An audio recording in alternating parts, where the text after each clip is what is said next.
seninle ilk defa tattım aşkı sevdayı. Senden öğrendim severek yaşamayı.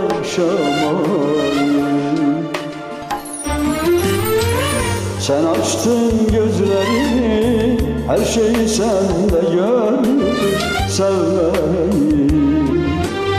Hasreti, çileyi sende gördüm sevmeyi. Hasreti, çileyi sende gördüm